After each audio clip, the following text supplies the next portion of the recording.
સુરેન્દ્રનગરમાં ખનીજ માફિયાઓનું એક સમય રાજ હતું, પરંતુ ધીમે ધીમે આ છબી બદલાઈ અને તેનું કારણ એકમાત્ર હતા ચોટીલાના પ્રાંત અધિકારી। જ્યારથી તેમણે એ પદ સંભાળ્યું ત્યારથી તે સતત તવાય બોલાવી રહ્યા છે, ચેકિંગ કરી રહ્યા છે અને સુરેન્દ્રનગરમાં જે મોટા પાયે ગેરકાયદે ધંધો ચાલી રહ્યો છે તેના પર તે તાળાબંધી કરી રહ્યા છે। જ્યારે તે ઓફિસમાંથી બહાર નીકળે છે ત્યારથી જ જે ખનીજ માફિયાઓ છે તેમાં ફફડાટ ફેલાતો હોય છે અને અમુક એવા છે ખનીજ માફિયાઓ કે જે હુમલા પણ પ્રાંત અધિકારી અને તેની ટીમ પર કરાવતા હોય છે।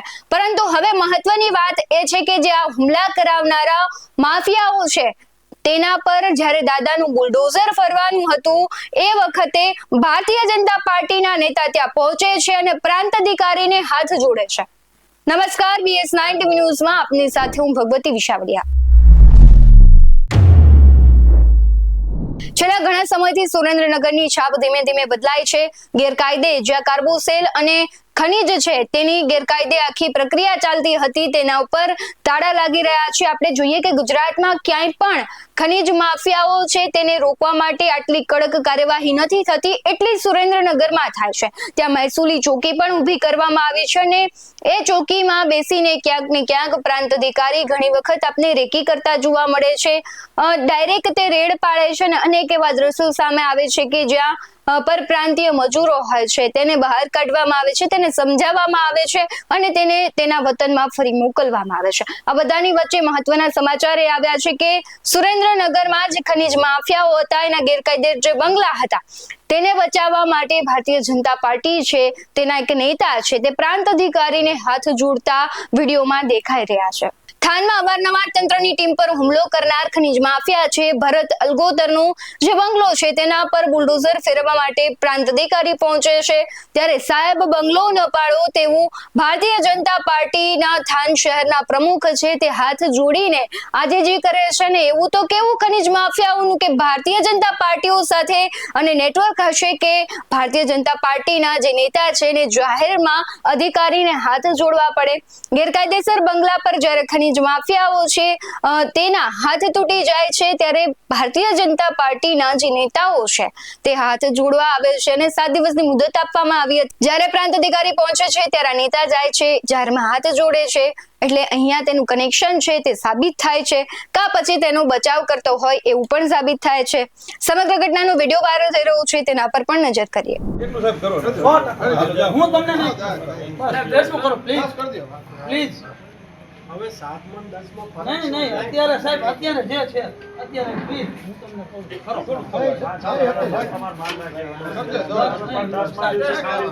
સાહેબ પણ એનું કઈક જે કાંઈ એનું પ્રદર્શન કંઈક કરવાનું થશે પણ સાહેબ પ્લીઝ નમ્ર વિનંતી અમે સમજીએ છીએ અમને રહેણાંક માટે નહીં સાહેબ 100% બરાબર છે।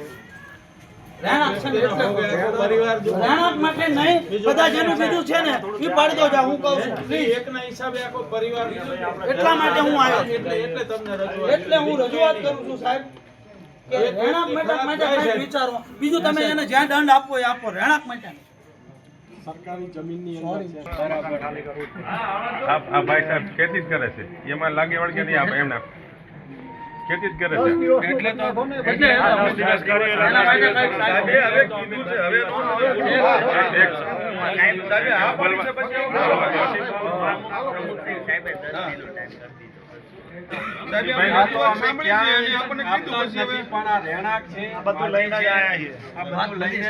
ખબર છે કે એક ભૂલ છે, હવે ભૂલના હિસાબે એક દોષિતના હિસાબે બધાને સાંભળવું છે આ ભાઈ કે ન હોય તમે 100% આ લાઈનમાં કે નો આ ખેતી જ કરે છે સાહેબ એનું આપણે જોયા આમનું નામ કે સાંભળ્યું આ ભાઈ મારું એમ કહેવાનું દરેકની જવાબદારી પણ રહે નહીં ના ના જયપાલ તો અલગ રહે છે આ એમના ફાધર રહે રમાભાઈ હા એ રમેશભાઈ એકબીજા બોલતા નથી સાહેબ એ ખેતી જ કરે છે એને આ લાઈનને લાગે વળગે કાંઈ નહીં શાંતિ રાખો બોલવાનું એ ખેતી જ કરે સાહેબ આમાં ઇન્વોલ્વ કાંઈ નથી એના ફાધરનું વગાણ છે આ અને આ તો હું છોકરા એવા સાહેબ શું કરે કંટ્રોલ તો હોવો જોઈએ તકલીફ વાળું છે કિડની કેન્સર છે હું એને કેન્સર છે હું એટલે ત્યાંથી નમ્ર વિનંતી એટલે જ કરવા એક રાણા મકાન માટે સાહેબ. રાણુના ભાઈને બી એવું જ હતું, કિડની નથી બરાબર. હાલ સાહેબ એ મને લાગે તો છે ને ખબર અહીંયા આવ્યા ને એટલે હું કહું છું એક્સપાયર થઈ ગયા ને, અહીંયા આવ્યા છો ને એટલે એમને બી એવું જ હતું. તમને બધાને ખબર જ હશે. આ એવી કોઈ પરિસ્થિતિ હોય તો મને રજૂઆત ભાઈ, ભાઈ, કરજો. એટલે હું સાહેબ કહું છું. ભાઈ, લેખિતમાં હું આપી દેજો. આપી દઈશ, હું આપીશ. લેખિતમાં આપજો. સાહેબ હું આપીશ, વિચારણા કરીશું. હું આપીશ, હા. હું આપીશ. લેખિતમાં સરસ, આપજો. તમારો ખૂબ ખૂબ આભાર માનું છું. વિચારણા કરીશું. હા, બરાબર જે પરિસ્થિતિ એવી હોય, ખૂબ ખૂબ જે તમારો રોગ આભાર હોય, સાહેબ. હું મને આભાર લેખિતમાં વ્યક્ત હું આપજો. આપીશ એની રૂબરૂ આવીને હું આપજો. ફાઇલ આપીશ બરાબર. એના વતી હું આવીશ સાહેબ. ઠીક છે. બરોબર તો વિચારણા આગળ. થેન્ક યુ ખૂબ ખૂબ તમારો આભાર. આભાર. જે પ્રમાણે આખા દ્રશ્યો સામે આવ્યા કે ભારતીય જનતા પાર્ટીના નેતા છે તે હાથ જોડી રહ્યા છે. સવાલ એ થઈ રહ્યો છે કે આમ તો એક પ્રામાણિક છે અધિકારી છે, કામ કરી રહ્યા છે અને તેની વાહવાહી પણ ગુજરાતમાં થઈ રહી છે, તો બીજી જ તરફ સત્તામાં બેસેલી પાર્ટીના જ નેતાની સંડોવણી હોય તેવું લાગી રહ્યું છે. કારણ કે કોઈ એક સત્તાધારી પાર્ટીના નેતા છે જાહેરમાં કોઈ આવા ખનીજ માફિયા કે ગેરકાયદેસર પ્રવૃત્તિ કરતા ઈસમને બચાવવા માટે હાથ જોડે એ તો પાર્ટી માટે અને દરેક વ્યક્તિ માટે શરમજનક બાબત કહેવાય. એટલે આ ઘટનાને લઈને તમારું શું માનવું છે? અને અહીંયા તો સવાલ પણ એ થઈ રહ્યો છે કે શું ભારતીય જનતા પાર્ટીના નેતાઓની જ આમાં સંડોવણી છે? તે જ આવા ગેરકાયદેસર ઈસમોને કહેવાય છે કે ક્યાંક પાડતા પોસતા હોય અને સપોર્ટ કરતા હોય તેવું લાગે છે કે કેમ? તમને જે લાગી રહ્યું હોય તે કમેન્ટ બોક્સમાં જરૂરથી જણાવજો. બાકી આવા જ વધુ અહેવાલો સાથે ફરી મળતા રહીશું. તમે અમારી યુટ્યુબ ચેનલને સબસ્ક્રાઇબ કરવાનું, અમને ફેસબુક અને ઇન્સ્ટાગ્રામ પર ફોલો કરવાનું ભૂલશો નહીં. બાકી અવનવી અપડેટ્સ મેળવવા માટે આપ જોતા રહો BS9 ન્યૂઝ. નમસ્કાર.